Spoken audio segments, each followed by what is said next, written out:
We're back with Kelley Vlahos, of the Senior Advisor and Editorial Director for the Quincy Institute for Responsible Statecraft, and she's here to talk to us about the military and political situation in Afghanistan. Kelley, good morning. Thank you so much for having me.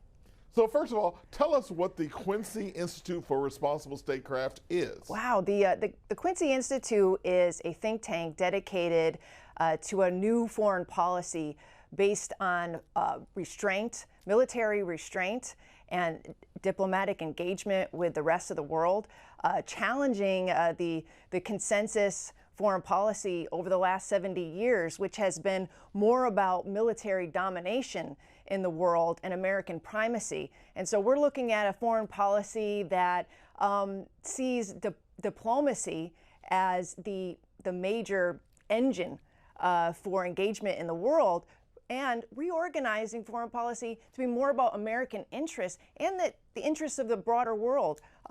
We do not think that the foreign policy of the last several decades, particularly after the 1990s, has been particularly good for the world or America. So it's a major challenge, but as you're seeing in the world today, the status quo hasn't worked. And so we're out there, we're on Capitol Hill. We are talking to Americans. I edit a magazine that is promoting writers and contributors every day who are taking a different view of how we've done things in the world. And it's hard, but I think that it's working because I think Americans are ready for change. Where exactly does the Quincy Institute get its funding? And do you consider yourself to be conservative, liberal, independent? Where do you see yourself on the political spectrum? Well, this is the unique thing about the Quincy Institute. So we get our funding from both left and right donors. Our major donors are George Soros on the left and Charles Koch Institute on the right. So if that tells you anything about our trans-partisan mission, I think that's I think that gets to it right there. You know, our founders had a vision that they were tired of the partisan politics that were dominating foreign policy in this country. And I think if you talk to Americans on both the left and the right, they are tired of endless wars. They are tired of sending our troops to places and for missions that our politicians can't even describe clearly or articulate anymore. And it's not a partisan issue. We see that Democrats and Republican presidencies, one after the other, have sent our troops over across the globe in harm's way to police the world, to meddle in other countries' politics. And so we realize that it's going to take the energy of both the left and the right and all of the enthusiasm that I've seen in my career as a reporter in communities across the country to harness that energy, to focus it on changing our foreign policy and the way that we see our role in the world. And so it's unique in that way. Is it a challenge? Yes, because we are trying to talk to people who are living through an era of like major partisan polarization. But it's a challenge that I personally have taken on because I am dedicated to this idea that there is common ground. This is about the wars. This is about the military-industrial complex. This is about elites, you know, directing our foreign policy for the last 70 years and becoming more and more disconnected from regular Americans. And so if we take the partisanship out of it, we realize that we have a lot of common goals together, and we need to sort of like bring it all together. And I think that's what Quincy's trying to do, and I think we're doing a really good job of it. Let's switch over to talking about Afghanistan. What's your view on President Biden's decision to withdraw troops from Afghanistan and the consequences of that decision as we see the fighting increase and the Taliban begin to take over the country again? Well, my personal view and that of the Quincy Institute are intertwined.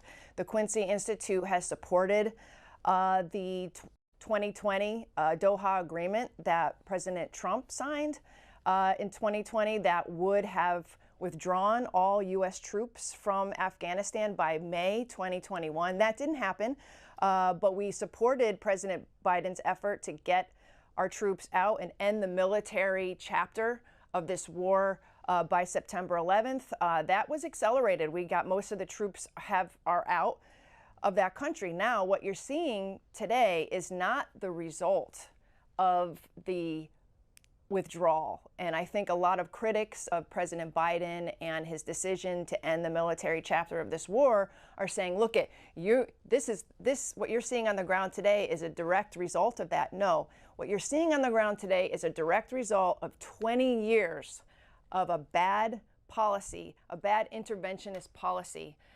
We had basically put a Band-Aid on the situation for the last 2 decades. And the withdrawal, yes, rip that Band-Aid off, and you're seeing it bleed everywhere. And it's horrifying, the images that you're seeing from Afghanistan, among the people there, the anxiety that Afghans are feeling right now, the falling cities, one after one after one. But what that tells me is that the politicians who have been running this war for the last 20 years have been lying and misdirecting about the actual conditions on the ground there. And we know that, reporters know that, analysts know that. We know that the Washington Post came out with the Afghanistan papers last year that basically said that our political leaders, our military leaders had known that this war was not winnable militarily, but they kept that Band-Aid on for as long as they could because it was politically convenient.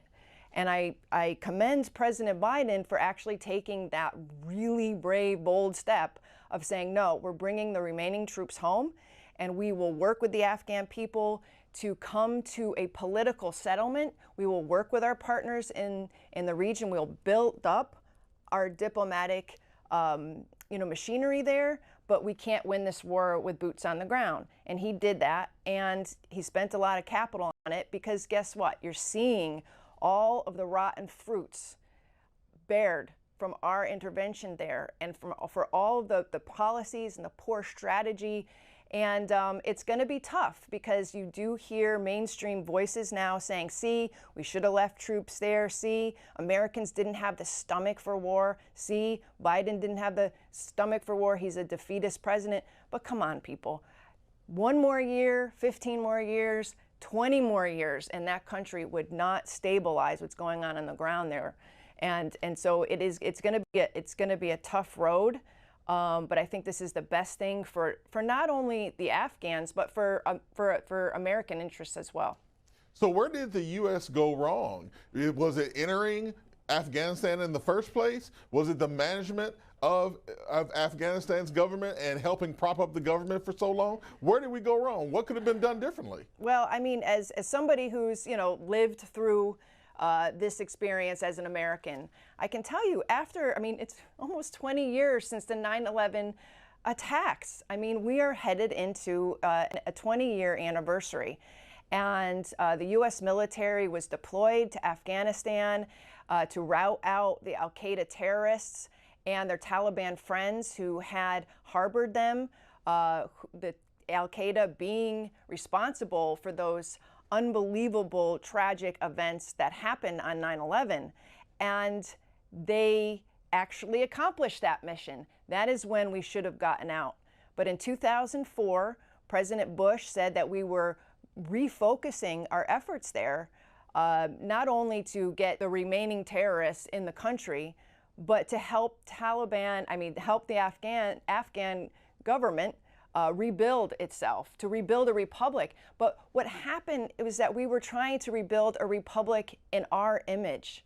And we set about a nation-building task, pouring now upwards of, it's going to be $2 trillion when all said and done, into that country, basically trying to imprint our form of democracy, our form of a republic on Afghanistan. And that's where it went wrong. And at the same time that we were trying to do that, we were pursuing a military solution to their problem. So we had at one point surged 100,000 troops, or enough troops to equal 100,000 troops on the ground during the Obama administration. What did that do? what did that do? The Taliban has become more emboldened over the last several years. Civilian casualties have gone up. Afghan security forces, as much as we've poured I think it's $85 billion into building a military and police force there.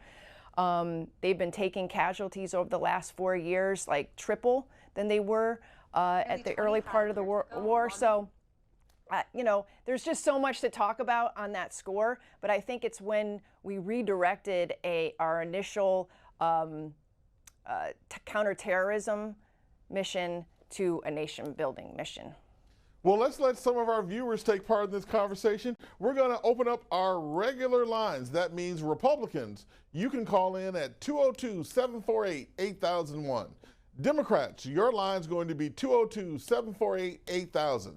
Independents, you can call 202-748-8002. And we're going to open up a special line for Afghanistan war veterans. Afghanistan war veterans, we want to hear from you on what you think about what's going on in Afghanistan right now. So Afghanistan war veterans, your number's 202-748-8003. Keep in mind, you can also text us at 202-748-8003. And we're always reading on social media, on Twitter at C-SPAN-WJ, and on Facebook at facebook.com/C-SPAN.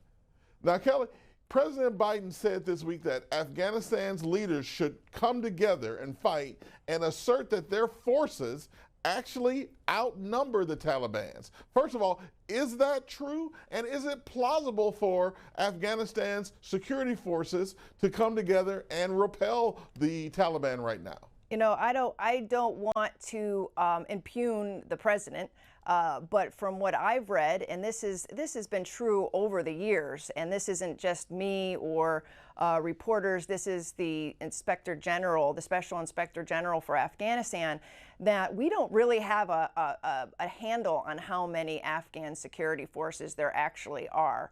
I think that they're saying officially, I think it's 300,000. But most people or most analysts would put that number at about a sixth of that, and even that we don't know for sure. The problem is there has been so much corruption in not only the military there, the Afghan military and police forces, but in the government writ large. So there has been a cooking of the books. And so the Special Inspector General for Afghanistan here in Washington has been saying repeatedly over the years that there are plenty of ghost soldiers, ghost police officers, people who are on the books, but they don't know where they are. And so to say that the Taliban is vastly outnumbered is a bit suspect to me. I think what we're seeing in Afghanistan today is the result of the corruption and the forces very much stretched thin in places in the rural areas where they haven't been well equipped, they haven't been well fed. And so when you hear of these forces just caving to the Taliban, it's usually because these poor guys have been out there at these outposts without reinforcements, without food. I was just reading a story today about these forces, and forgive me, I think it was in Herat or Kandahar, who've been eating potato spuds for the last week, and they were handed like a pan full of slimy potatoes, and they said, forget it, we can't do this anymore. And so it's come down to that. So you say, well, wait a minute, we've put $83 billion into this military and they're eating potato spuds and there's no reinforcements. And, you know, that is the result of the widespread of dollars into a country which acted sort of like a sieve in terms of our money and resources. Hasn't gone to the places and for the things that we promised our people, the Afghan people. And so now when push comes to shove, you see, unfortunately, these military forces just crumbling and some of them being bought off as well. So I understand that Biden is trying to build morale, but I think that ship has sailed. off as well. So I understand that Biden is trying to build morale, but I think that ship has sailed. Well, just this morning, Afghanistan's president, Ashraf Ghani, had a recorded speech broadcast in Afghanistan. I want you to react to some of the things that he said. And here's the story from the New York Times. In a brief recorded speech televised early Saturday afternoon, Mr. Ghani promised to prevent further instability, but did not resign. Mr. Ghani said that he has begun extensive consultations at home and abroad, and that the results would soon be shared. He said remobilizing Afghanistan's defense forces was a priority. First of all, do you think Mr. Ghani should resign? And do you think it's possible for him to remobilize Afghanistan's defense forces at this point? You know, I don't want to say whether I personally think that Ashraf Ghani should resign or not. I think the problem all along has been American voices, American politicians, and the military telling other countries who they should elect to be their leaders. But I'll just say this, I feel that Mr. Ghani has been an ineffectual leader of his country. I think that he broadcasting this sense of confidence that he could remobilize the defense forces, that he is bringing in outside partners to embolden that process. You know, I think these words are basically empty. You know, so I don't want to pick or choose who should stay or who should go, but I mean, he has been overseeing a very, very corrupt government over the last decade, and in elections, he's won in elections that many have felt that were not credible and fraudulent. So I'm going to leave it at that. But when you look at 20 years of him, not all 20 years, because his predecessor Hamid Karzai was also there for many years, but he's overseen a country that has gotten billions of dollars from the U.S. government. And what you're seeing today is that government, that country is in no better state or condition than it was when we got there. That says a lot about Ashraf Ghani's tenure in office. Let's let some of our viewers take part in this conversation. We'll start with Paul, who's calling from Indianapolis, Indiana, on the Independent line. Paul, good morning. Good morning, and thanks for taking my call. I guess the question when you talk about this issue is, where do you draw the line? I mean, a lot of people like Victor Davis Hanson have been saying that getting involved in Afghanistan was a mistake from the beginning, because it's never from time of Alexander ever been a good idea. But do you believe that the United States should have intervened in the Balkans back in the 1990s?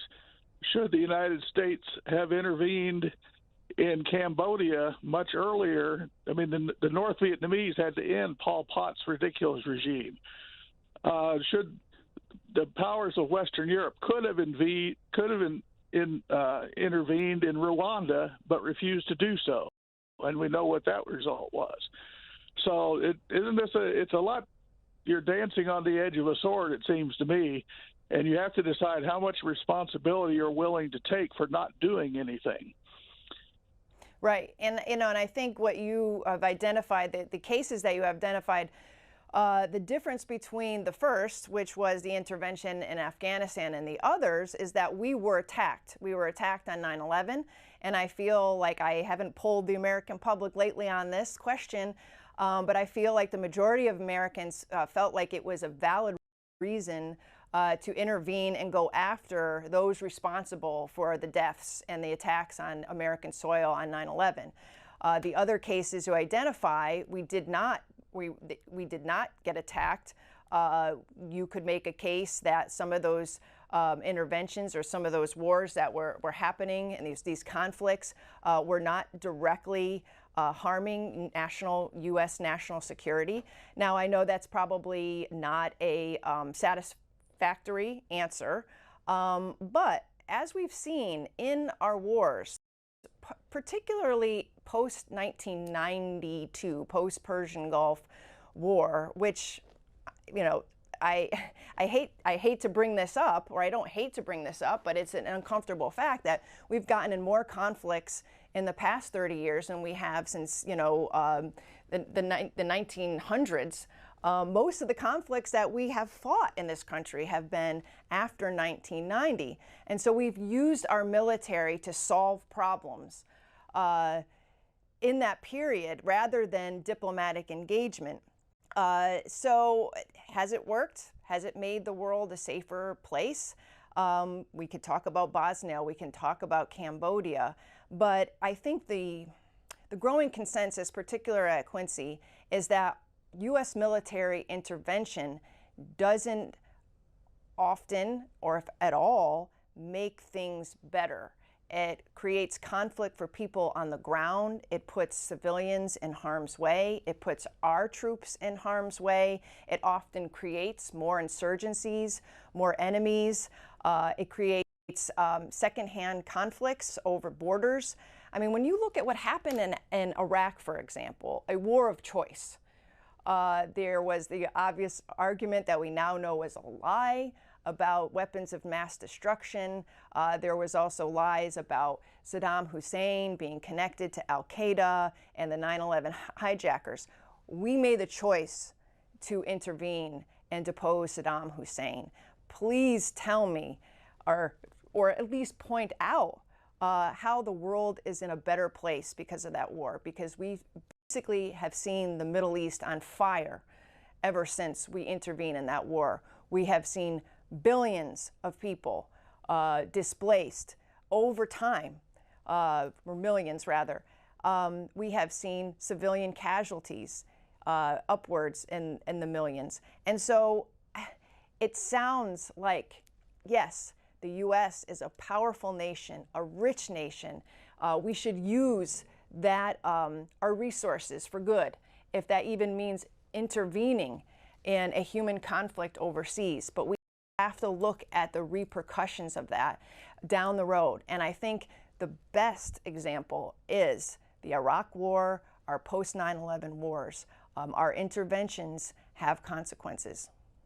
Some of our social media followers are thinking that perhaps we're negotiating and paying attention to the wrong place in this Afghanistan situation, and they have a question and a comment for you. So here's the question. How involved is Pakistan in helping the Taliban? And the next one was, in this entire discussion, we never addressed the fact that bin Laden was captured and killed in Pakistan. So how involved is Pakistan in Afghanistan, and should we be negotiating with Pakistan instead of the Taliban? Right. I mean, this has been the story, the elephant in the room for as long as I have been covering the war here in Washington safely. You know, for 20 years is Pakistan's role, because we know that they've had this very strange relationship with the Taliban, where there's been tons of winking and nodding over the years about the connections between their intelligence services and the Taliban and other extremists right over the border, where, you know, these are two countries that are, you know, they have this tenuous border. And so Taliban have gone back and forth. You know, we have had CIA operations in Pakistan throughout since the beginning. We know what the connection is. The problem is that the government has told us, and you know, subsequent presidents through the years, that they are on our side, that they are fighting the extremists, that they are taking care of business. And so there has been it's been very frustrating for the American government, because we know that, you know, for as long as that we have been fighting there and making gains and holding key places, that these Taliban fighters have been refreshed and refurbished and resourced out of Pakistan. And so, yes, the listeners are correct. We should be, you know, negotiating or talking with Pakistan, and those talks have been ongoing over the years. It's just now we're entering a phase where we're actually losing control of the situation in terms of being the primary negotiator. You know, the Taliban is in the catbird seat right now. They are in control increasingly. We don't know what the fate of the Afghan government is right now. And so Pakistan is sort of gauging their role, their future role in relationship with the Taliban. You know, they have said that they have said that we are the problem, because now all of a sudden these regional players are jockeying for position. So I think, yes, Pakistan will be involved in the future of the region. I just don't know if it's really going to be up to us anymore. I think we'll be playing a role diplomatically. I hope so. We don't want to just completely withdraw from the region. I think it's important that we stay connected and that we build relationships and we help, you know, whatever, you know, comes of the next few weeks and months and years of Afghanistan. But, you know, I'm just not sure, you know, how much control we will have over the situation and dictate who pays, who doesn't, you know, who gets the better seat at the table and who doesn't. Let's go to Earl, who's calling from Nashville, Georgia, on the Democratic line. Earl, good morning. Good morning, C-SPAN. How y'all doing this morning? Just fine. Go ahead. I might choke up because I spent 2 tours over there in the first post wall, and I would say that when we had those people beat, we should have went right ahead and just walked the whole thing, kept going. We shouldn't have never stopped. We should have kept going and took care of the whole business and brought our soldiers from over there. Now we're looking at a situation that we cannot win the center. Why? Because now if we go back in there, you know, all these Afghanistan people, they're not going to fight. They don't show us that they're going to put down their weapon and the Taliban going to get it and use it against us. So I would say that as being a veteran that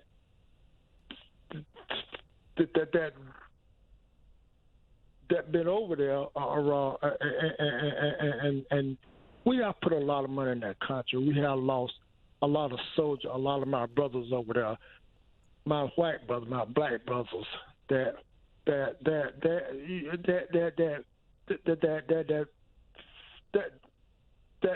put their life on the line. And it hurt me to my heart to see this stuff unfold, because I've been there, and my white brother and my black brother, blood is in that country right now today, and this is how the United States being treated. So, go ahead and respond there, Kelley. Yeah, I mean, thank you so much for your call, and believe me, I can't truly empathize with you because I haven't been there, but I can tell you the reason why I got into reporting in the first place is because I grew up in the post-Vietnam era, and I had friends and family and a community that spilled a lot of blood in Vietnam, and I could not understand why we as a nation didn't remember and didn't learn our lessons from that war. When I started reporting in the 1990s, Persian Gulf, and the troops were coming home with undisclosed or undiagnosed illnesses, and I saw how the VA and I saw how the government was responding to their veterans or wounded veterans coming home. And then I was aghast to see that we were willing to put tens of thousands, if not millions, of soldiers into Afghanistan and Iraq and not be prepared to take care of them when they got home. And so I really sympathize with the veterans of today who are looking at what's going on in Afghanistan. They're looking at the headlines and the footage coming out and probably wondering, what the heck was it all for? What was it worth? And that's part of why I do what I do, is because I don't think that we should be sending our men and women over to war zones and conflicts endlessly for no reason. And when I say that, I mean that. I mean that we have a country now that looks the same as it did 20 years ago. But in the intervening years, we have lost over 2,500 troops, tens of thousands of wounded, men and women who would have died on the battlefields in Vietnam had been taken care of with advanced medicine and triage, but they're living today with multiple head injuries, amputations, heart injuries, PTSD. And I don't want to see that anymore. I want to see a country in which we cherish our men and women, and we only send them into war when it's absolutely necessary, when we are attacked and we are defending this nation. And so I feel for the veterans today, because they must have a ton of mixed feelings, about their service. But I point out that poll after poll, all the way up through July, have shown that most veterans feel that the withdrawal of troops by President Biden was the right thing to do, and they don't believe that the war was worth it. And they've been polling that way for years now. And so that kind of says something when Americans, veterans, are saying, okay, it's done. And that goes for Iraq as well. They poll the same way, and they say, get out of Iraq, it wasn't worth it. I can't say how mortifying it is to even say those words, but that is how veterans have been polling, and I really feel for them today. Well, there are some opponents of President Biden's decision to pull troops from Afghanistan, including Senate Minority Leader Mitch McConnell. And I want you to react to a statement that Mitch McConnell put out. When you look at just how the state, sorry, wrong statement here. Unless President Biden adjusts course quickly, the Taliban is on track to secure a significant military victory. The latest news of a further drawdown in our embassy and a hasty deployment of military forces seem like preparations for the fall of Kabul. President Biden's decision has us hurtling toward an even worse sequel to the humiliating fall of Saigon in 1975. President Biden's strategy has turned an imperfect but stable situation into a major embarrassment and a global emergency in the matter of weeks. President Biden is finding that the quickest way to end a war is to lose it. The costs and ramifications will echo across the world. Kelley, what do you think about that statement from Senator McConnell? Well, Senator McConnell is one of many politicians who over the years have been saying the same exact thing over and over and over. Anytime that there was some sense that a president or there was a movement to get out of that war, to reduce the troops, to start bringing our men and women home, there have been politicians like Senator McConnell who say, don't be defeatist. This is going to be an embarrassment for the country. Everything's fine. We're turning a corner. Victory is right around that next hedge. And we see, as an American public, we see where that kind of talk has gotten us. Year after year, I mentioned the Afghanistan papers. That is the key right there. What are the Afghanistan papers? The Afghanistan papers, published by Craig Whitlock at the Washington Post, was a series of interviews. It was a series of interviews that were done after it was found that the Special Inspector General for Afghanistan had basically brought in hundreds of military officials and diplomats, all American, and other government people, and talk to them about the war. And it turns out that most of them, many of them, admitted off the record, or they felt like this wasn't going to be public, that this war was not winnable. This was at the same time that many of these same people were publicly telling the American public that victory was right around the corner. All we needed was a surge of troops. All we needed was putting more money in and training more military over there in Afghanistan.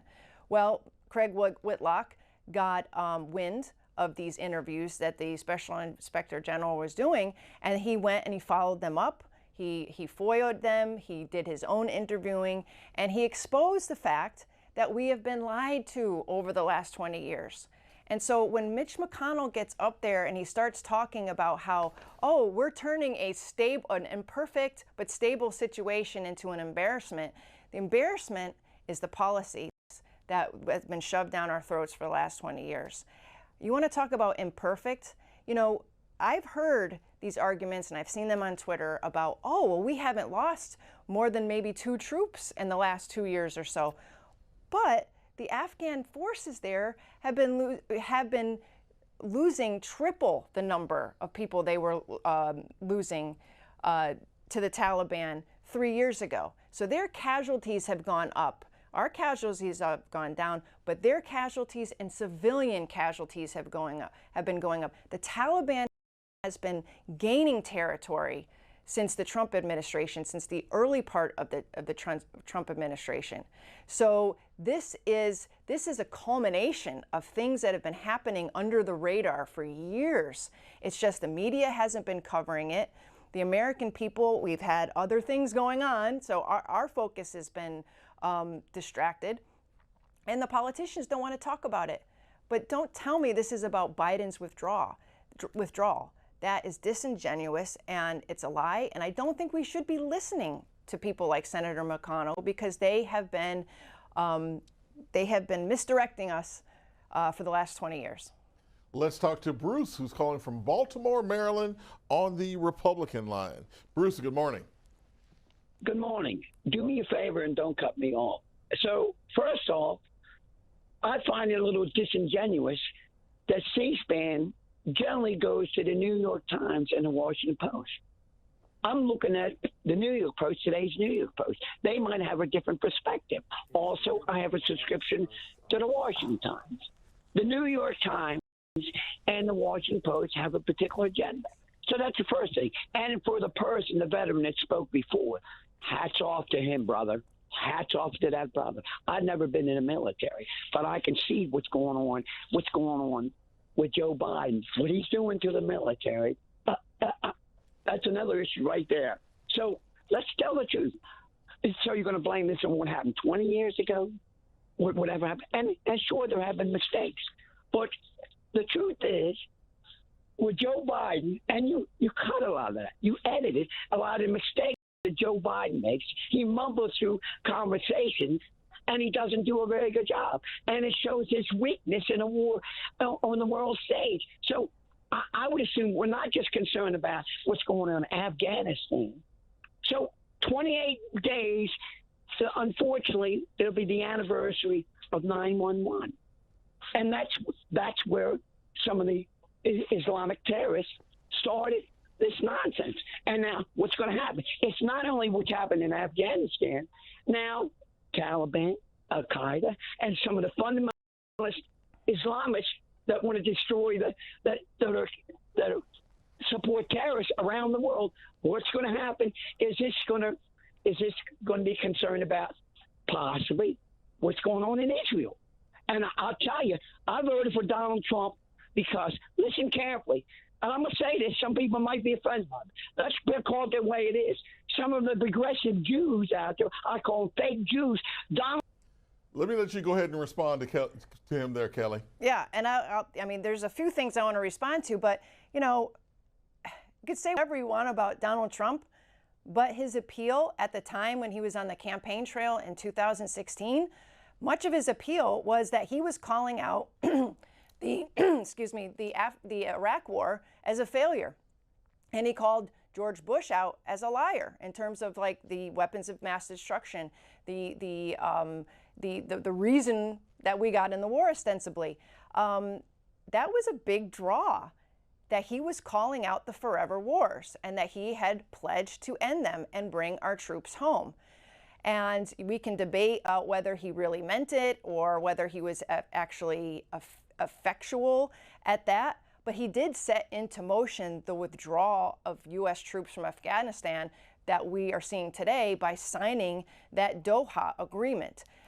This isn't about Democrats or Republicans or even left or right. And that's why I work for an organization that is harnessing efforts on both sides to end these forever wars. This is about Washington consensus thinking about our role in the world, about American primacy, about using the military to get our way across the globe or to meddle in other people's problems. And so that is why you see from George Bush to President Obama to President Trump, you see the use of military all throughout. And so the blame doesn't go to one side or the other in my mind, because they've all been part of this failure in one way or another. I mean, President Obama had increased the drone war, increased the number of bombs dropped on other countries and civilians killed, in efforts to sort of further disconnect the American people from what the military was doing in their way. There's just so much to talk about here, but I want to emphasize that this isn't a liberal or a conservative issue. This is an American issue, and we need to address it as such. Let's try Jonathan, who's calling from Conyers, Georgia. Jonathan, can you get us a quick question in? Well, just a quick comment. Good morning. Trump told Will Blitzer that Bush, and I'll say Bush Cheney, should be impeached over lying us into Iraq. Regarding the Middle East, when has it not been on fire? 6,000 years ago? And here's a little cutting through the CRAP here. The Pakistani ISI started or was largely responsible for the civil war in Afghanistan and aligning themselves with and supporting and creating the Taliban. Now, the Pakistanis hid and gave safe harbor to Osama bin Laden. In Pakistan, there's 30,000 plus schools, madrasas, teaching a radical brand of Islam. Now, why don't we focus on that? We give them billions of dollars until they start reforming the system they have that produces this type of mentality in the world. We need to cut them off. Kelley, can you give us a quick answer here? Yeah, I mean, I would just go back to the Mujahideen. I mean, we supported the Mujahideen against the Soviets in Afghanistan. The Mujahideen gave life to Osama bin Laden. So I'll just go back to my original point here about U.S. interventions and not seeing the consequences of them. Well, we'd like to thank Kelley Vlahos, who is a senior advisor and editorial director for the Quincy Institute for Responsible Statecraft, for being with us this morning and talking us through the military and political situation in Afghanistan. Kelley, thank you so much for being with us this morning. Thank you so much.